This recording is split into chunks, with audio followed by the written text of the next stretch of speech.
मनोज भोयर लोकशाही मराठीवर आपल्या सर्वांचं स्वागत आहे। 7 ऑक्टोबर पासून हमासनं इस्रायलवर हल्ले केल्यानंतर इस्रायल आणि हमासमधले युद्ध आणखीच भडकलंय। या युद्धाचे जागतिक पटलावरही जोरदार परिणाम होते। या युद्धात हमास जितक्या वेगानं इस्रायलवर हल्ले करत होता त्यापेक्षा दुप्पट तिप्पट वेगानं हमासवरही इस्रायलनं हल्ले केले। अर्थात या हल्ल्यामध्ये गाझी पट्टीमध्ये राहणाऱ्या अनेक निष्पाप पॅलेस्टाईन नागरिकांचा मृत्यू झाला आणि अनेक हमासचे दहशतवादी अतिरेकी हे मारले गेले। या युद्धाचा भारतावर परिणाम नेमका काय होतो?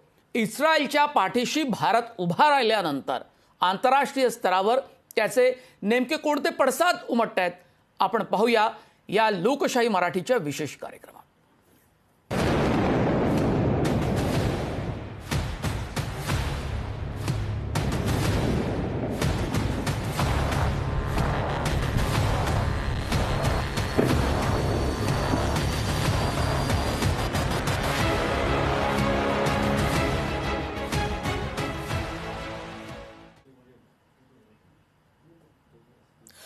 इस्रायल हमास युद्ध आणि या दोन्ही देशात या युद्धामध्ये 3000च्या आसपास निष्पाप नागरिकांचा बळी गेला। इस्रायलमधले जसे मारले गेले तसेच पॅलेस्टाईनमधले खास करून गाझा पट्टीतले नागरिक याला बळी ठरलेले आहेत। आता इस्रायलनं गाझा पट्टीची पूर्णपणे नाकेबंदी केल्यानंतर तिथली परिस्थिती आणखीनच बिकट झालेली आहे। पाहूया 7 ऑक्टोबर नंतर इस्रायल आणि हमासच्या युद्धात नेमकं काय काय घडलंय।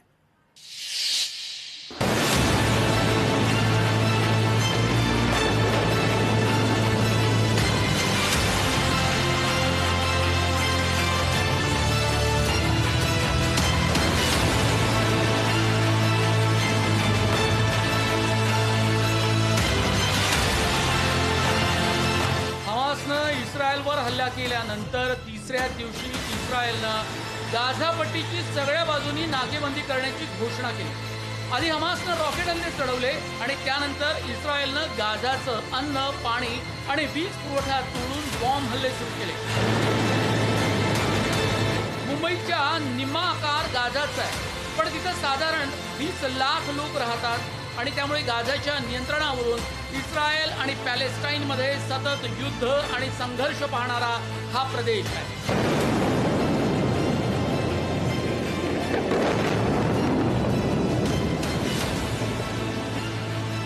पाहूया युद्धाची सुरुवात झाल्यानंतर आता काय परिस्थिती। 7 ऑक्टोबरला हमासनं दक्षिण इस्रायलवर हल्ला केला। आतापर्यंत हल्ल्यामध्ये सुमारे 1200 इस्रायली लोकांचा मृत्यू झाला।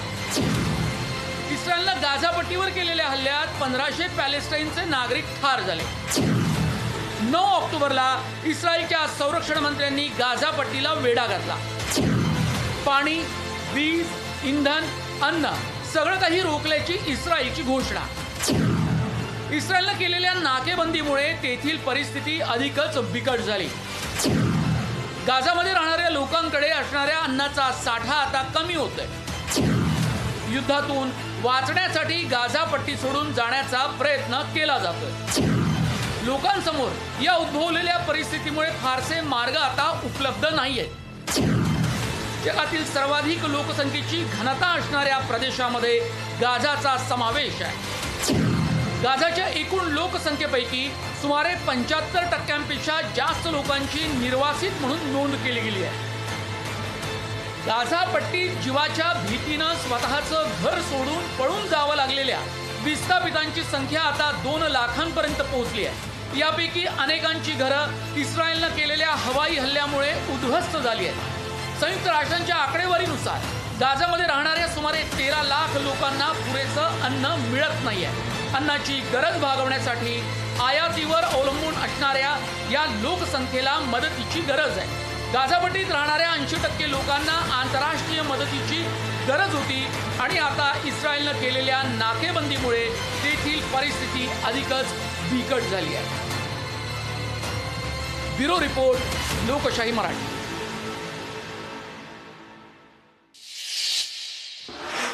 लोकशाही मराठीच्या विशेष कार्यक्रमात इस्रायल आणि पॅलेस्टाईनचे अभ्यासक फिरोज मिठबोरवाला आमच्या स्टुडिओतून आमच्याशी जोडले गेले आणि दुसरे पुण्यातनं ब्रिगेडियर हेमंत महाजन आहेत, आंतरराष्ट्रीय विषयाचे अभ्यासक आहेत.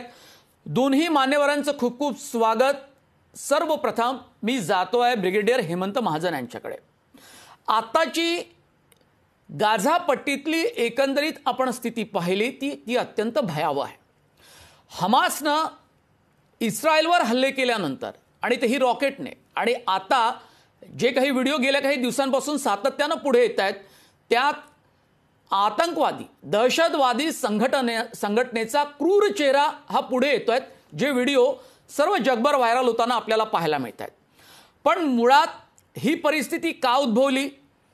इस्रायलनी ज्या पद्धतीनं हमास आणि पॅलेस्टाईनच्या भागामध्ये खास करून गाझा पट्टीमध्ये जे अनेक पटीनं हल्ले सुरू केले आणि जी नाकेबंदी केली आणि गाझामध्ये जी अत्यंत भयंकर परिस्थिती उद्भवलेली आहे त्याकडे आपण कसं बघता, आणि नंतर मग आपण इंटेलिजन्स फेल्युअर, इस्रायल आणि बाकी मुद्द्यांवरती येऊ. आता तुम्ही गाझा पट्टीविषयी पुष्कळशी माहिती पुढे आणली, पण त्याच्यामधला एक महत्वाचा मुद्दा आहे की या गाझा पट्टीची लोकसंख्या जी 17 ते 20 लाखाच्या मध्ये आहे, यामध्ये हमासचे दहशतवादी ट्रेनिंग कॅम्प आहेत. आपण जसं म्हटलं की हा जो भाग आहे अर्बनाइज भाग आहे, म्हणजे इथे मोठ्या मोठ्या बिल्डिंग आहेत आणि 130 किलोमीटर लांब आणि 14 ते 15 किलोमीटर रुंद असलेल्या या पट्टीमध्ये जवळजवळ 20 लाखाच्या आसपास लोक राहतात. आणि होतं काय की एका बिल्डिंग मध्ये समजा 4 किंवा 5 मजली बिल्डिंग असेल तर वरचे 4 मजले नॉर्मल सिव्हिलियन्स राहतात आणि खालच्या 1 किंवा 2 मजल्यामध्ये हमासचे जे दहशतवादी आहेत त्यांचे ऍडमिनिस्ट्रेटिव्ह कॅम्प किंवा त्यांचे स्टॉक केलेले ॲम्युनिशन वगैरे असं असतं. म्हणजे हमासच्या दहशतवाद्यांनी स्वतःला गाझा पट्टीमध्ये पूर्णपणे मिसळून ठेवलेलं आहे. तर म्हणून काय होतं की ज्या वेळेला इस्रायलनी गाझा पट्टीवरती हल्ला सुरू केला तर त्यावेळेला नेमका हल्ला करायचा कुठे? कारण जर तुम्ही एका बिल्डिंगवरती हल्ला केला तर त्याच्यामध्ये जे म्हणजे 1-2 दहशतवादी नक्कीच मारले जातील जर ते त्या बिल्डिंगमध्ये असतील तर, परंतु त्या बिल्डिंगमध्ये राहणारे शेकडोच्या संख्येने जे नागरिक आहेत ते जखमी होतील किंवा मारले जातील. म्हणजे त्याला आपण कोलॅटरल डॅमेज असं म्हणतो, ते फार मोठ्या प्रमाणात होत आहे, कारण यांनी आपल्याला लोकसंख्येच्या आत मिसळून ठेवलेला आहे. हा एक पहिला मुद्दा आपल्याला लक्षात यायला पाहिजे. दुसरा, ज्या वेळेला ते आत आले आपण सांगितलं की त्यांनी हल्ला केला. इस्रायल आणि पॅलेस्टाईनच्या मध्ये इस्रायल आपलं रक्षण कसं करत होतं तर तिथे एक इलेक्ट्रॉनिक फेन्स होतं, त्याची मोठी नावं आहेत, पण बेसिकली त्याच्यामध्ये व्हिडिओ कॅमेराज आहेत, ऑडिओ हे आहेत, सॅटेलाइटचे फोटोग्राफ आहेत, सीसीटीव्ही कॅमेरे आहेत, ज्याच्यामुळे पुढे काय चालतं हे आपल्याला दिसतं. आणि त्याचं मग विश्लेषण करून जर कोणी दहशतवादी आत हल्ल्याकरता येत असतील तर त्याचं आपण विश्लेषण करून त्यांना प्रतिहल्ल्याचा जबाब देऊ शकतो. परंतु झालं काय की इस्रायलचा तंत्रज्ञानावरती विश्वास फारच जास्त वाढलेला आहे आणि असं नेहमी म्हटलं जातं की तंत्रज्ञानाच्या सोबतीला तंत्रज्ञान कंट्रोल करणारा एक माणूस सुद्धा पाहिजे असतो, की तो जर नसेल तर नुसतं तंत्रज्ञान बाय इटसेल्फ हे आपल्याला कधीही मदत करत नाही. किंवा एक सैन्याची एक मोठी म्हण आहे, शस्त्रापेक्षा शस्त्र चालवणारा जो सैनिक असतो तो जास्त महत्वाचा आहे. मला एक सांगा महाजन साहेब, एक अत्यंत महत्वाचं ट्विट केलं होतं इस्रायलनं. त्यात इस्रायलच्या अधिकाऱ्यांनी असं म्हटलं होतं की जोपर्यंत दहशतवाद्यांना आपण पाहत नाही, त्यांना समजून घेत नाही, म्हणजे जेव्हा दहशतवादी आणि हे अतिरेकी पकडले जातात आणि मोठ्या मोठ्या यंत्रणा, तपास यंत्रणा समोरासमोर बसून त्याचा अभ्यास करतात, त्याची चौकशी करतात, त्यातनं जी काही माहिती मिळते त्यावरून इंटेलिजन्स गॅदरिंगचं काम चालत असतं. आपण बघितलं रॉ आणि मोसाद सुद्धा तेच काम करतात. पण इतकं सगळं होऊन देखील इस्रायलला याची अजिबात कल्पना नव्हती. त्यांचं इंटेलिजन्स फेल्युअर गेलं का? तुम्ही म्हणाला त्याच वाक्याला मी धरून बोलतो की यंत्रणेवर किंवा तमाम सगळ्या मशिनरीजवर इस्रायलचा खूप मोठा विश्वास होता. मग हे सगळं म्हणत असताना त्यांनी काय केलं? भारतामध्ये 26/11च्या वेळेला जे मुंबई हल्ले झाले आणि त्या छाबड हाऊसला मोठ्या प्रमाणात त्यावर हल्ला झाला, तिथे बॉम्ब फेकण्याचे प्रयत्न झाले, अशा सगळ्या ठिकाणी त्याचा उल्लेख यासाठी केला गेला की भारताला सुद्धा ही गोष्ट पुरती माहिती आहे की जोपर्यंत त्या अतिरेक्यांना, दहशतवाद्यांना आपण समजून घेत नाही, त्यांना पकडत नाही, तोपर्यंत त्यांच्या स्ट्रॅटेजीला, रणनीतीला किंवा त्यांच्या कुठल्याही योजनांना समजून घेणं हे फार कठीण आहे. पण ही म्हणण्याची वेळ इस्रायलवर यावी, मोसादवर यावी, एवढी मोठी जागतिक तपास यंत्रणा आणि सगळे इन्व्हेस्टिगेशन त्यांच्याकडे असल्यानंतर सुद्धा. असं आहे, मोसादचं चूक नक्कीच आहे की त्यांना हा हल्ला होणार आहे याची कल्पना नव्हती. या हल्ल्याची तीव्रता काय होती याची कल्पना नव्हती. ते कशा प्रकारे ते फेसला विध्वस्त करतील याची त्यांना कल्पना नव्हती. जी हमासकडे 5-6 हजार जी क्षेपणास्त्र आली ती 2 दिवसात आलेली नाहीये, ती 6-7-8 महिन्यामध्ये आलेली आहे. त्यांच्याविषयी त्यांना कल्पना नव्हती. गाझा पट्टीमध्ये त्यांनी अशा प्रकारची मॉडेल्स तयार केली होती आणि त्याच्यावरती युद्धाभ्यास केला होता, त्याची मोसादला कल्पना नव्हती. पण मोसादला नुसतं ब्लेम करणं हे सिम्प्लिसिटी झाली. हे फेल्युअर फक्त मोसादचं आहे असं नाही, हे फेल्युअर आहे इस्रायलच्या पॉलिटिकल लिडरशिपचं की ज्यांचं लक्ष हे त्यांच्या सर्व्हायव्हलवरती होतं. हे फेल्युअर आहे इस्रायलच्या स्ट्रॅटेजिक कम्युनिटीचं, म्हणजे याच्यामध्ये लष्करी अधिकारी आले, याच्यामध्ये इंटेलिजन्स चीफ आले की त्यांना शत्रूची क्षमता काय आहे आणि क्षमता कशा प्रकारे वापरली जाईल याची त्यांना कल्पना आली नाही. हे फेल्युअर आहे तिथल्या इन्स्टिट्यूशन्सचं. होतं काय की ज्या वेळेला थोडीफार शांतता निर्माण होते, तर शांतता असं मानलं जातं की राष्ट्रांकरता फार धोकेदायक असते आणि त्याच्यामुळे अचानक युद्ध जर छेडलं गेलं तर त्या युद्धाला कसं तोंड द्यायचं हे त्यांना फारशी कल्पना येत नाही किंवा ते सॉफ्ट बनतात. ते केवळ तुमच्या माहिती करता सांगतो, 1973 साली जो यॉम किपूर वॉर झालं होतं, हा आमचा अभ्यासाचा विषय होता. त्यावेळेला सुद्धा इस्रायलला इजिप्तनी सरप्राईज केलं होतं आणि तोच इतिहास आता पुन्हा 50 वर्षांनी झालेला आहे. ते पूर्णपणे सरप्राईज झाले आहे. अगदी ब्रिगेडियर हेमंत महाजनजी आपल्यासोबत जोडले गेलेले आहेत. फिरोज मिठीबोरवाला इस्रायल आणि पॅलेस्टाईनचे अभ्यासक आहेत. हमासनं ज्या पद्धतीनं दहशतवादी हल्ले केले फिरोजजी इस्रायलवर, पण इस्रायलनं त्यापेक्षा कित्येक पटीनं हल्ले केले गाझा पट्टीमध्ये. त्या गाझा पट्टीमध्ये 20 ते 23 लाख लोकांची संख्या आणि 13 लाख आता तिथले पॅलेस्टाईनी रहिवासी हे अन्न पाण्या वाचून तडफडत आहेत आणि कुठल्याही पद्धतीची मदत त्यांना मिळत नाही. ते सर्व आंतरराष्ट्रीय मदतीवर अवलंबून होते आणि खास करून इस्रायलच्या मदतीवरती. काय भाष्य कराल? बेसिकली आज की एक अच्छी खबर है गवर्नमेंट ऑफ इंडिया की तरफ से. बेसिकली मैं पढ़ रहा हूँ आज जो एमए की तरफ से, फॉरेन मिनिस्ट्री की तरफ से आज जो एक बेसिक पोजीशन आया है, India has termed the Hamas assault on Israel as a terrorist attack. हम लोगों ने बोला है, मतलब मोदी जी की सरकार ने, कि आतंकवादी हमला है, but called for direct negotiations to move towards a lasting solution of establishing a sovereign, independent and a viable state of Palestine, living with secure and recognized borders side by side with Israel. मतलब एक जगह पे आप बोल रहे कि Hamas आतंकवादी है, दूसरी जगह पे आप बोल रहे हो कि आप निगोशिएशन करो और 2 राष्ट्र बनाओ. उस पर मैं आता हूँ. दूसरा है कि भारत की ऑफिशियल जो पॉलिसी है वो हमास को आतंकवादी नहीं बोलती. आप लोग बोलते रहते हैं. यूनाइटेड नेशन सिक्योरिटी काउंसिल में जब यूनाइटेड स्टेट्स ने कहा कि जो हमास ने सिविलियंस को मारा है उसको कंडेम करे, तब रशिया, ब्राज़ील, चाइना ने कहा कि जो जो सिविलियंस मारे गए हैं दोनों को कंडेम करो. यूनाइटेड सिक्योरिटी काउंसिल में ये प्रस्ताव पारित ही नहीं हुआ क्योंकि अमेरिका की एक ही तरफा बात थी. वो इजरायली जूस मरे या पैलेस्टीनियन मुस्लिम क्रिश्चियन मरे या उस इलाके जो लोग सिविलियंस मरे, वो दोनों का खंडन पूरे रूप से हमको करना चाहिए. ये एक तरफा मामला नहीं चलेगा. दूसरी बात है कि there are Israeli secular liberal juice जो बोल रहे कि इजराइल एक टेररिस्ट स्टेट बन चुका है. ठीक है, मैं तो हैरान हूँ. 2008 से अभी तक जो यूरोपियन पार्लियामेंट में जो चर्चा में जो फिगर्स आए हैं, 1,50,000 पैलेस्टीनियंस या मारे गए हैं या घायल हुए हैं. उसमें से एक minute, let me complete. I have heard it everything, now let me say. इसलिए आप लोग उस पर प्रोग्राम ही नहीं करते ना. रोज जब 20 पैलेस्टीन मरते तब आप प्रोग्राम करते नहीं है. जब इजराइल मरता है तो पूरा बैंड बाजा भारत के साथ आप, तो मुझे अभी बोलने दीजिए शांति से. 33,000 पैलेस्टीनियन बच्चे मारे गए या इंजर्ड हो चुके हैं.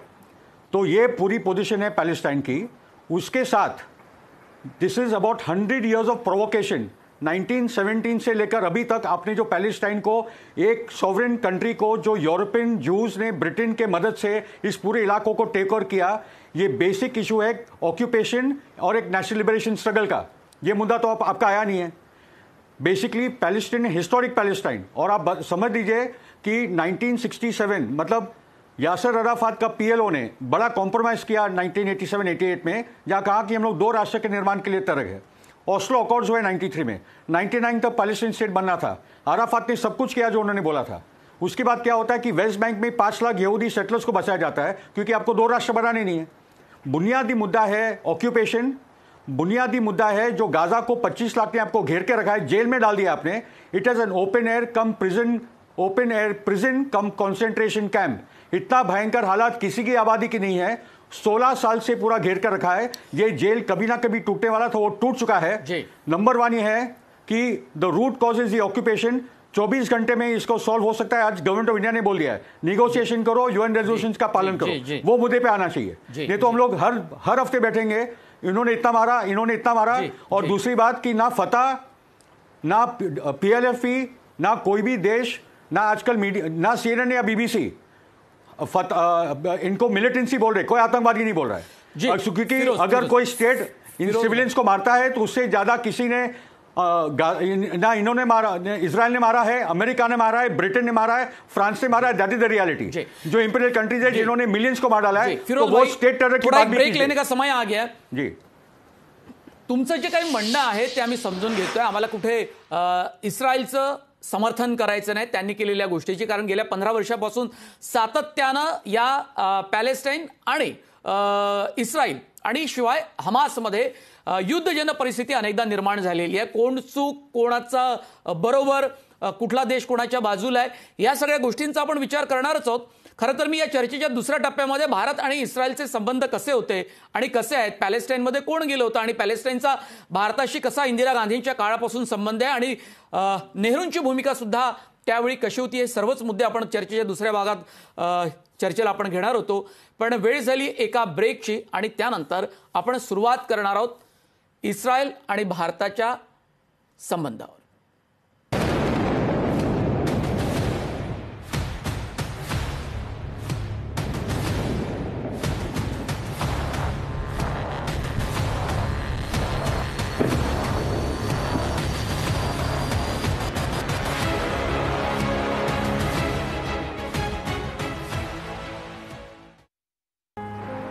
ये किसका घर है?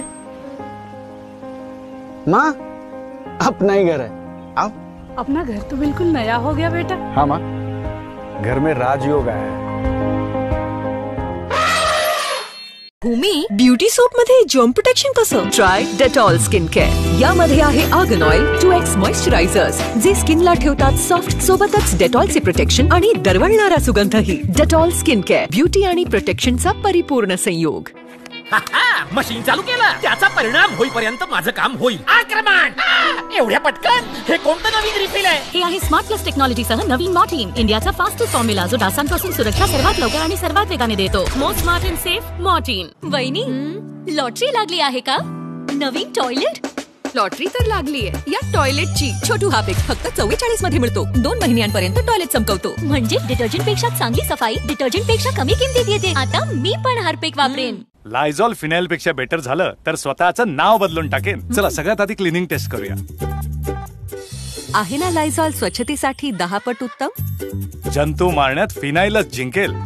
जंतू मारण्यातही लायझॉल 10 पट उत्तम आहे। पण फिनाइल तर स्वस्त आहे। स्वस्त? फिनाइलच्या 3 झाकण्याच्या तुलनेत लायझॉल फक्त 1 झाकण लागतं। लायझॉल करतं फिनाइलपेक्षा 10 पट उत्तम स्वच्छता, मारतं 10 पट जंतू आणि लागतं फक्त 1/3। काय नाव ठेवायचं ह्यांचं? बना स्मार्ट, करा लायझॉल स्टार्ट। साधारण गोळी घशाची खवखव एखाद्या मोठ्या समस्येचं चिन्ह असू शकते, म्हणून मेडिकेटेड स्ट्रेप्सिल्स जसे 2 ऍक्टिव्ह व्हायरस बॅक्टेरिया मारतात आणि देतात साधारण गोळीच्या तुलनेत दीर्घ आराम। आज एक्सपर्ट स्ट्रेप्सिल्स, आपल्या घशाचा डॉक्टर। इतकं प्रखर ऊन आणि धूळ, या विचारांनी हार मानणं सोपं आहे, पण सोबत डेटॉल आहे तर सोपा मार्ग निवडू नका। पुढे जात राहा। पुढे जाण्याच्या मार्गावर धूळ, माती, जंतू, आजारपण तर येणारच। म्हणूनच माझा भरोसा फक्त डेटॉलवर, जे ठेवते जंतूंपासून सुरक्षित आणि देते पुढे जात राहण्याचा विश्वास। डेटॉल, कारण पुढे जात राहणं आहे जरुरी। कपड्यांसाठी फक्त डिटर्जंट, त्यात मिसळा व्हॅनिश।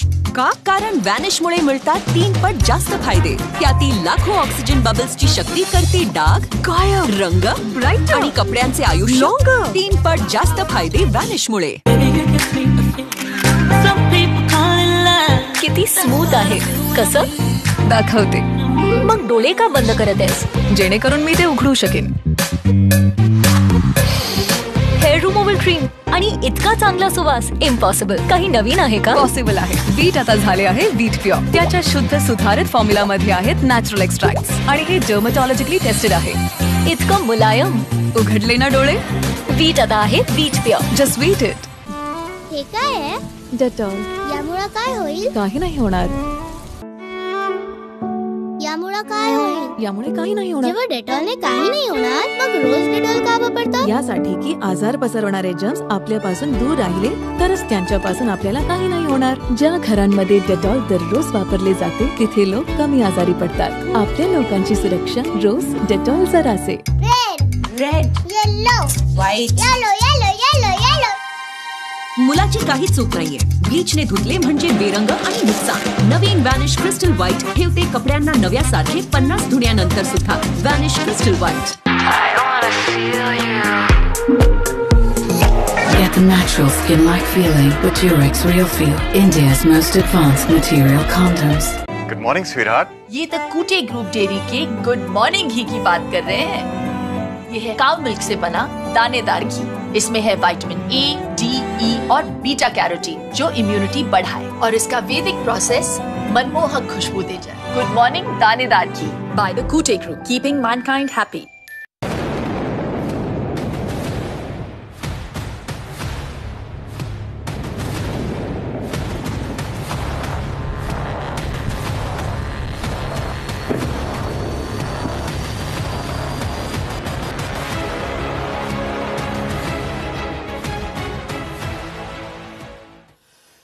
भारताला स्वातंत्र्य मिळालं आणि पाठोपाठ इस्रायलचीही निर्मिती झाली. एका मागोमाग एक उदयाला आलेल्या या दोन राष्ट्रांच्या संबंधांनी गेल्या 75 वर्षात अनेक चढ उतार पाहिलेत. अरबांशी उत्तम संबंध असणाऱ्या भारतानं आता हमास आणि इस्रायल युद्धात इस्रायलच्या पाठीशी राहण्याची भूमिका घेतली आहे.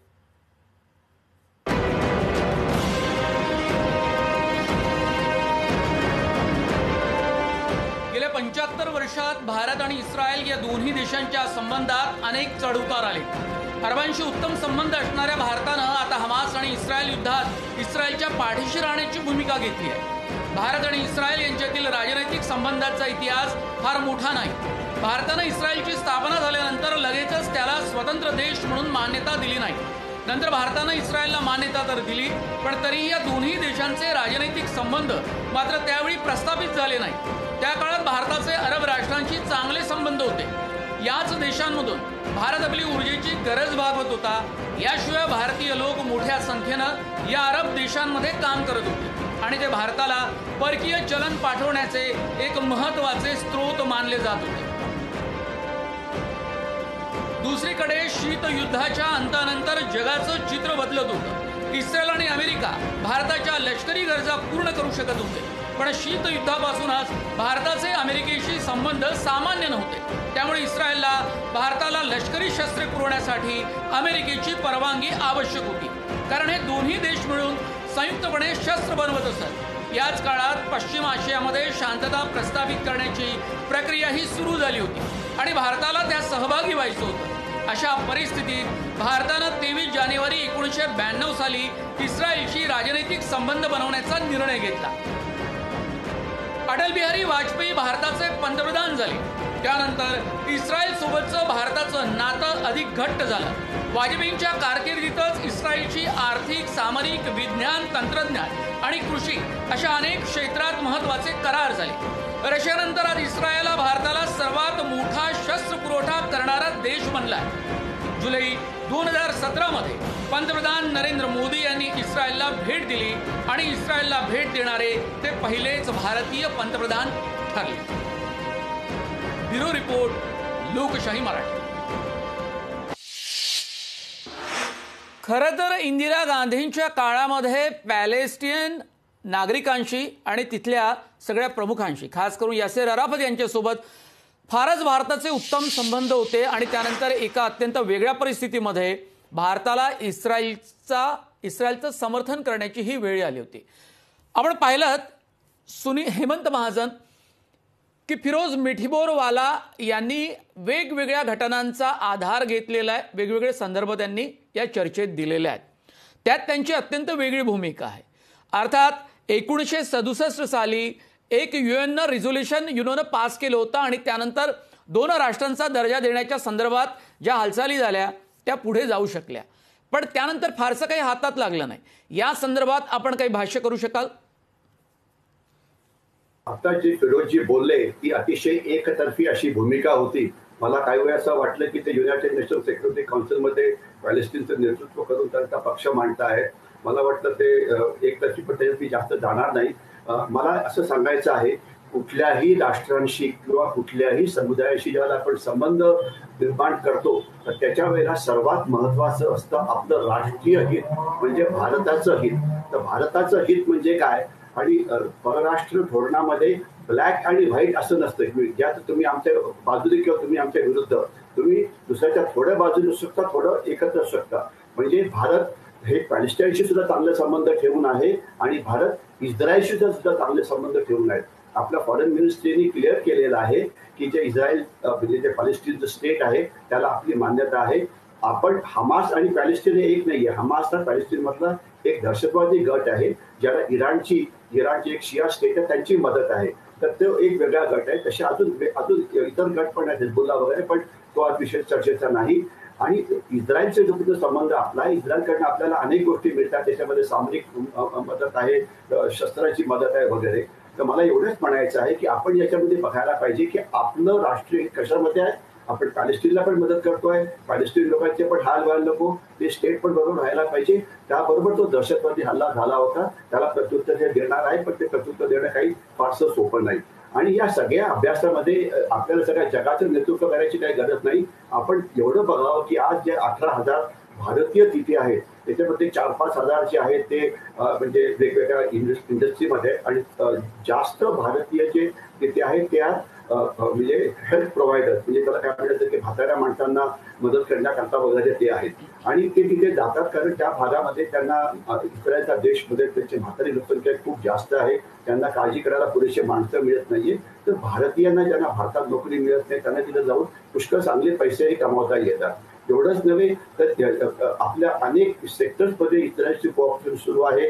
तर त्याच्यामध्ये सुद्धा आपले अनेक भारतीय तिथे जातात आणि ज्या वेळेला ते भारतीय तिथे अडकतात तर त्याच्यामध्ये आता आपण जे नवीन ऑपरेशन सुरू केलेलं आहे, खास तर भारतीय जे डेंजरस एरियामध्ये गाझा स्ट्रिपला लागून म्हणा किंवा गोलन हाईटच्या जवळ म्हणा, तर तिथून आपण त्यांना परत आणण्याचा प्रयत्न करतो आहे, जिथे बॉम्ब हल्ल्याचा म्हणजे किंवा मिसाईल्सचा पडण्याचा हा जो प्रमाण आहे ते जास्त आहे. तर एकदा त्याच्यावरती आपण एक लक्ष ठेवायला पाहिजे. आणि याच्यानंतर काय झालेलं आहे, पण मला एक सांगा, मला एक सांगा की महाजन साहेब, आता युद्ध 7 ऑक्टोबर पासून सुरू झालं, हे आणखी किती काळ चालेल माहीत नाही. रशिया आणि युक्रेनचं युद्ध आपण दीर्घकाळ पाहिलं, याचे आंतरराष्ट्रीय स्तरावर परिणाम होतातच आहेत.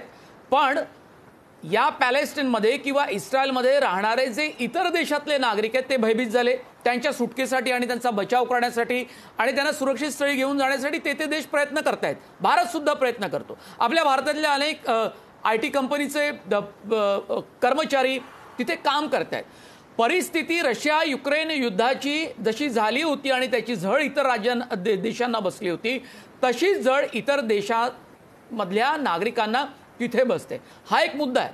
पण हे सगळं होत असताना अंतिम उपाय काय आहे, काय सोल्युशन असू शकेल? त्या सोल्युशनवर 1967 साली जसं युनोनं रिझोल्युशन पास केलं होतं, त्यानंतर पुढे काय झालं हेही पाहणं महत्वाचं आहे. फिरोज मिठीमोरवाला, तुम्ही प्रकाश टाका. जी जी, ब्रिगेडियर हेमंत जी ने राष्ट्रहित की बात की है, मैं भी राष्ट्रहित की बात कर रहा हूँ. 2 बातें इसमें. मेरा मानना है कि जैसे हम लोग ने साउथ अफ्रीका में अफ्रीकाना रूल का विरोध किया था और वो साउथ अफ्रीका के आज़ादी के आंदोलन के साथ है, और उसी प्रकार से हम लोग फ़िलिस्तीन के साथ है. 1917 से फ़िलिस्तीन के साथ है. पूरे आज़ादी आंदोलन में हम फ़िलिस्तीन के आंदोलन और आज़ादी की बात भी रहे. आपने 1948, 47, 48 की बात की. ब्रिटेन ने 2 राष्ट्रों के निर्माण किया धर्म के आधार पर. एक बंटवारा हुआ भारत और पाकिस्तान का हिंदू और मुस्लिम के आधार पर, और एक हुआ इजराइल का निर्माण जू और पैलेस्टाइन और यहूदी और मुस्लिम करके. तो एक्चुअली ब्रिटेन ने 2 देशों का निर्माण किया, पाकिस्तान और इजराइल, जो धर्म के बुनियाद पे हुए थे. तो that is one part. That is why we have so much in common with Palestine. एक वो बात. दूसरी जो बात है कि एज फार एज उन्होंने गोलान हाइट्स का जिक्र किया, क्या गोलान हाइट्स को आप मानते कि वो सीरिया का पार्ट है, वो इजराइल का पार्ट है? वो भी ब्रिगेडियर साहब को तय करना पड़ेगा कि आप पूरे के पूरे इंटरनेशनल लॉ के खिलाफ है, सीरिया का पूरा कब्जा, ये गोलान हिल्स का इलाका का कब्जा किया था जो इंटरनेशनल लॉ में सीरिया का पार्ट है। वेस्ट बैंक, ईस्ट जेरूसलम और गाजा पैलेस्टाइन का पार्ट है अकॉर्डिंग टू इंटरनेशनल लॉ। तो एक है ब्लैक एंड वाइट सिचुएशन, मगर हम लोग क्या एक ऐसा स्टेट हो जाएंगे इजराइल की तरह जो अंतर्राष्ट्रीय कानून को नहीं मानता, वो भी तय कर लीजिए। तीसरी बात मैं बोलना चाहता हूँ कि सॉल्यूशंस का सवाल है, क्योंकि आप इजराइल में जो हम जैसे जो समझदार आदमी, मैं ब्रिगेडियर साहब को भी मेरे में ही गिनता हूँ, क्योंकि समझदारी से बात हो रही है, वो बाकी के लोग के जैसे टीवी चल पर चला नहीं रहे, तो I like this debate with him, he is a good man. So the point is के what is solution is basic, जो प्रॉब्लम है वो ऑक्यूपेशन है। जो occupation East Jerusalem, West Bank और गाजा का जो किया है, ये साल में 260 सिविलियंस को इजराइल ने वेस्ट बैंक में मारा है, ठीक है। अलग सा मस्जिद पे लगातार हमले हो रहे हैं, ये भी आपको मालूम है। इसलिए ये पूरे ऑपरेशन का नाम हमास, DFLP, फतह, सब ये खाली हमास चिल्ला से होगा नहीं, पूरी की पूरी फिलिस्तीनी जनता मेजॉरिटी। और इसलिए 2005 में हमास जीत कर आता है इलेक्शन, इजराइल ने, अमेरिका ने उसको रद्द नहीं करने दिया, तब से अब तक इलेक्शन नहीं हुआ है। क्योंकि एक मिनट में अभी सोल्यूशन जवाब देना पड़ेगा। एक मिनट जी जी, क्या फिरोज भाई ये बताइए, जी हमासनी ज्या पद्धतीनं क्रूर हत्या केली इस्रायली नागरिकांची, त्या म्युझिक सेंटरवर सुद्धा हल्ला केला, तुम्ही त्याचं समर्थन करू शकता का? नहीं, मैं पहले बोल दिया। और वेगवेगळ्या संघटना काम करत असतात। हमास ही दहशतवादी संघटना आहे की ती पॅलेस्टाईनचा अंग असलेली एक राजनैतिक सामाजिक कोणती संघटना आहे? अशा संघटनांना आणि अशा संघटनांमध्ये काम करणाऱ्या लोकांना अशा पद्धतीनं क्रूर हल्ले करता येतात का? युद्धाच्या नियमांचा, वॉर रूलचं उल्लंघन या ठिकाणी झालं किंवा नाही, तुम्हाला स्पष्ट करावं लागेल। यासेर अराफत भारताचे अत्यंत प्रिय होते, इंदिरा गांधीच्या काळाचा मी उल्लेख केला, पण पॅलेस्टाईनची लढाई, यासेर अराफत यांनी आपल्या आयुष्यभर लढलेली लढाई ही एक वेगळा भाग आहे।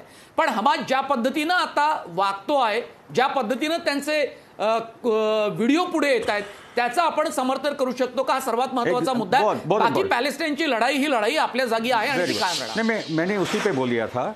यूनाइटेड नेशंस सिक्योरिटी काउंसिल में जब अमेरिका ने प्रस्ताव पास किया कि हमास ने जो सिविलियन किलिंग्स की है उसकी निंदा करे, तो बाकी के देशों ने बोला, ब्राजील, फ्रांस, चाइना, गाना, ये सब लोगों ने बोला कि जो इजराइल ने सिविलियंस को मारा है उसकी भी निंदा करे, तो हुआ नहीं।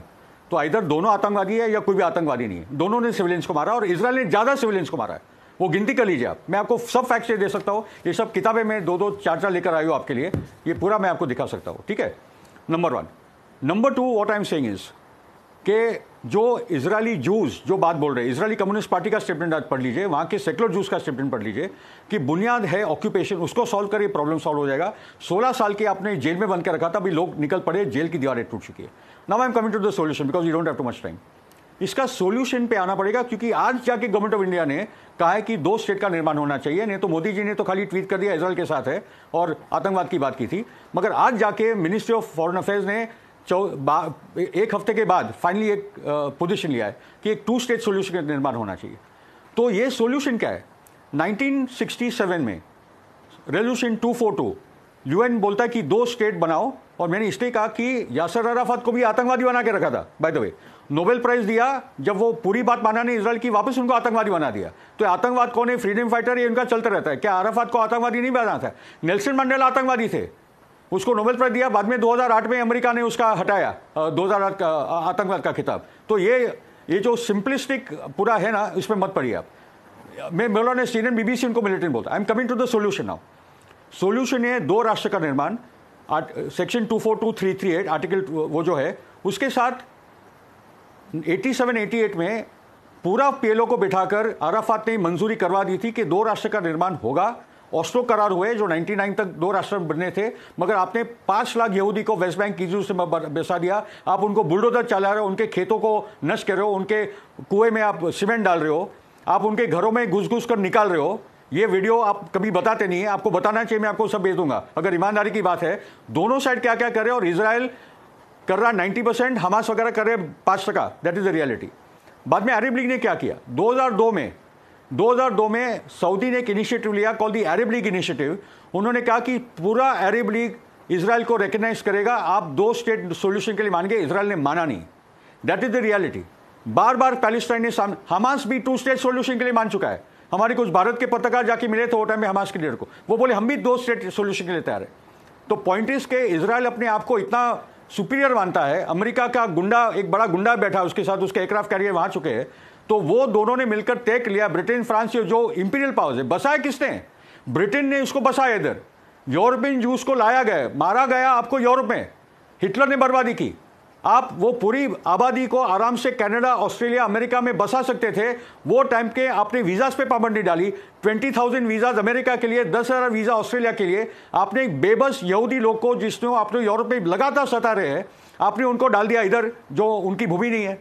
और जो यहाँ की जूस है, मिज़राई और सेफार्डिक जूस, वो है ना यहाँ की भूमि के मूल निवासी का सवाल है। जो पैलेस्टीनियन और 10,000 साल की परंपरा है, वो कैनानाइट्स, इडोमाइट्स, ये जो पूरा इतिहास है 10,000 साल का इस इलाके का, वो मूल निवासी है, चाहे वो क्रिश्चियन हो, यहूदी या मुस्लिम हो जी। ठीक है, ये नेशनल लिबरेशन का स्ट्रगल है। और ये नेशनल लिबरेशन स्ट्रगल में आप साथ दे रहे हो एक कॉलोनियल, ऑक्यूपाइंग, सेटलर कॉलोनियल, जो साउथ अफ्रीका में देखा था, उसी प्रकार का एक सेटलर कॉलोनियल यूरोपियन प्रोजेक्ट आज एशिया में आ चुका है, और आप सपोर्ट कर रहे हैं वो यूरोपियन प्रोजेक्ट को। ये आप बोल रहे भारत का ये परंपरा है और हमारा सेल्फ हित है। जी जी फिरोज भाई, पुन्हा आपण ही चर्चा सुरू ठेवूच, पण वेळ झाली एका छोट्या ब्रेकची।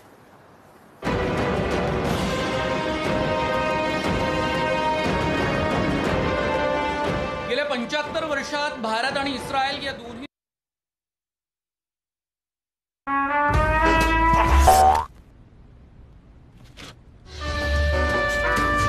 पेंटिंग अच्छी कर लेते हो तुम। ये राजयोग पेंट्स की दीवार है, इन पे सब अच्छा लगता है। ओम साई ज्योतिषालय। लग्न न जमणं, पैशाची अडचण, लव प्रॉब्लेम, हेल्थ प्रॉब्लेम, घरामध्ये अशांतता, व्यसनमुक्ती, जॉब आणि डिप्रेशन, सर्व समस्यांचं निवारण। गुरुजी विनायक भट, कैलाश लस्सीसमोर, माधववाडी, दादर रेल्वे स्टेशन जवळ, दादर पूर्व, मुंबई। संपर्क 9619669999।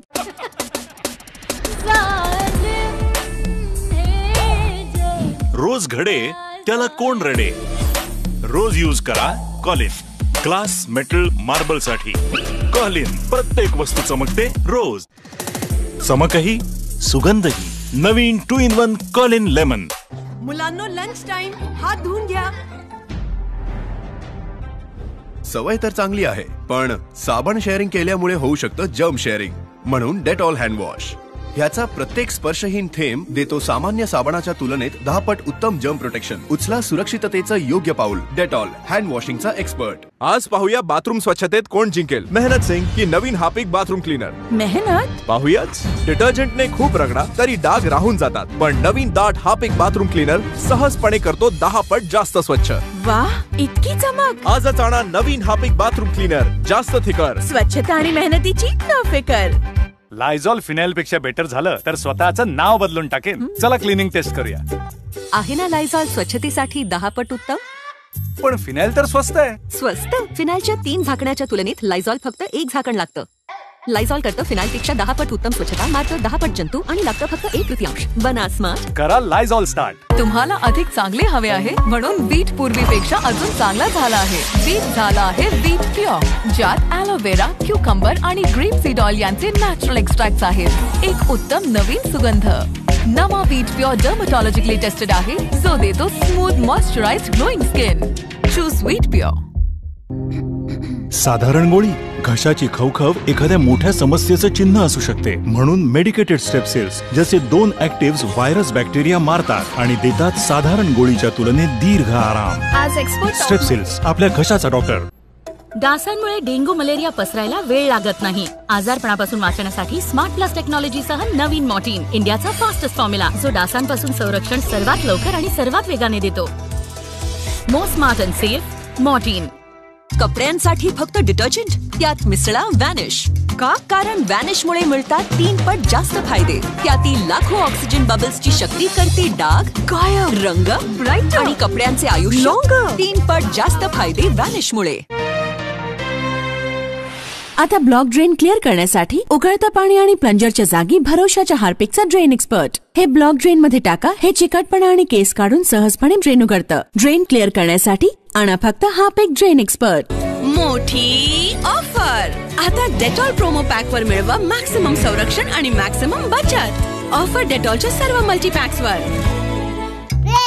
Red yellow white yellow yellow yellow yellow. मुलाची काही चूक नाहीये. ब्लीचने धुतले म्हणजे बेरंग आणि नुकसान. नवीन वॅनिश क्रिस्टल व्हाईट ठेवते कपड्यांना नव्यासारखे 50 धुण्यानंतर सुद्धा. Vanish crystal white. रोज इतक्या दूर का जातेस तू? मुलीने रेकॉर्ड मोडावं त्यासाठी आईची थोडी कंबर मोडली तरी काय झालं. चल मूव लावून देतो. मूवचा उबदारपणा देतो दीर्घ आराम, जेणेकरून जीवनाच्या मध्ये वेदना येऊ नये.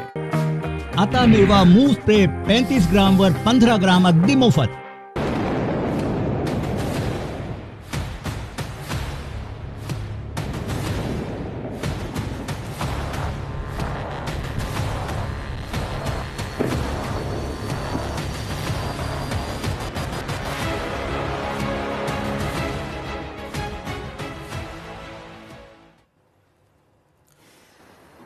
इस्रायल आणि हमासमध्ये युद्ध सुरू आहे. मात्र हमासला पॅलेस्टिनी नागरिकांचा आणि तिथल्या राजकीय संघटनांचा आणि इतर संघटनांचा किती समर्थन आहे हे मात्र निश्चित होऊ शकलेलं नाही.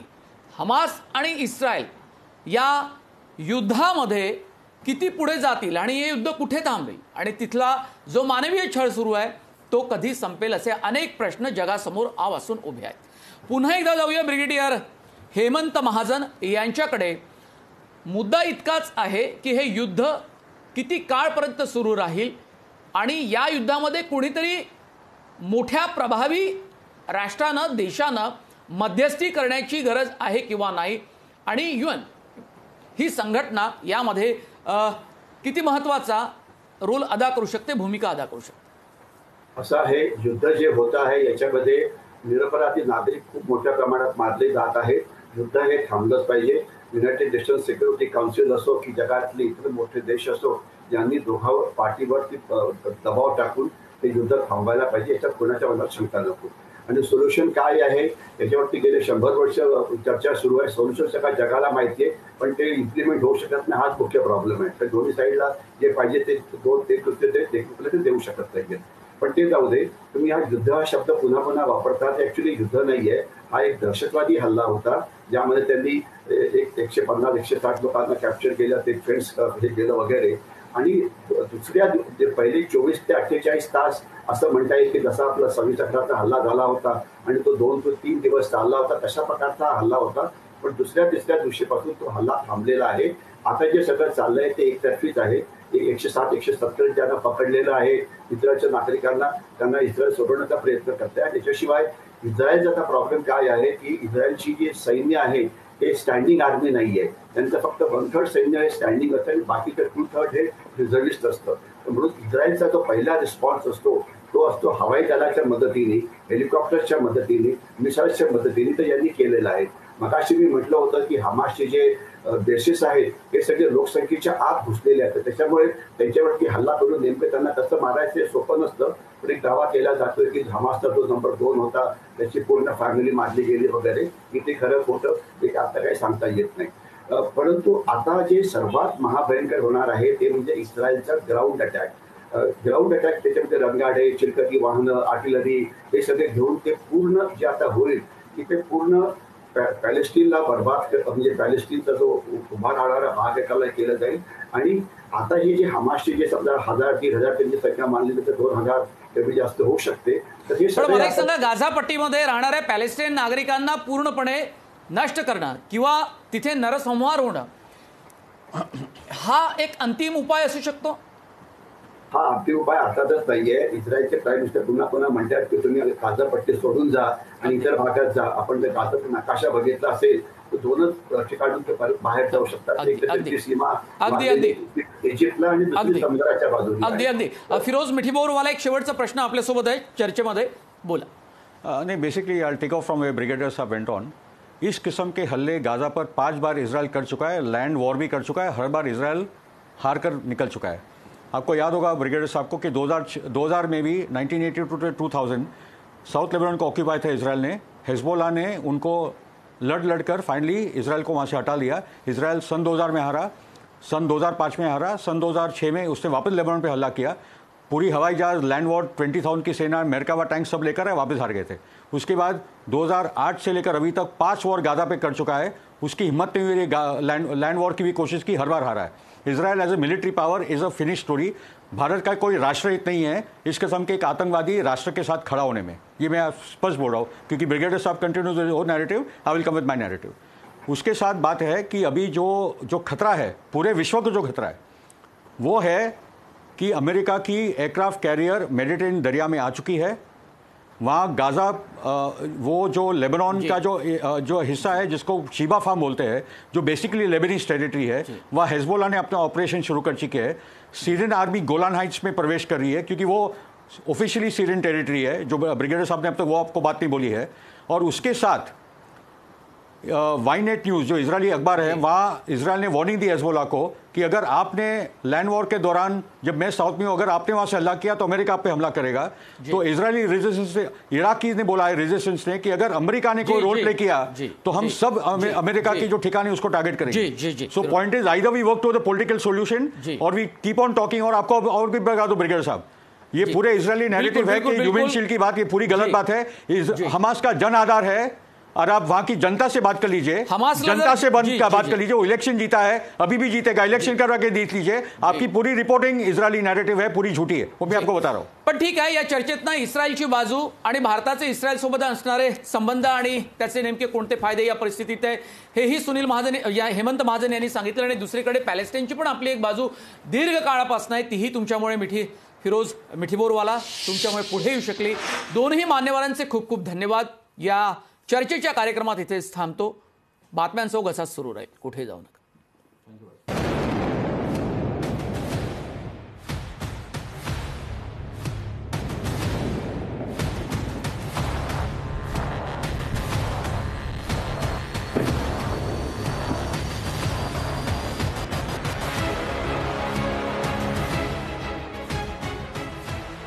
पचपन इंच का टीवी लगाएंगे, 72 इंच का लगाते हैं। फ्रिज डबल डोर वाला। प्राइमर कौन सा लगाओगे? अरे कोई भी लगा दो। कोई भी लगा दो सर, राजू पेंट्स और कोई प्राइमर लगता ही नहीं।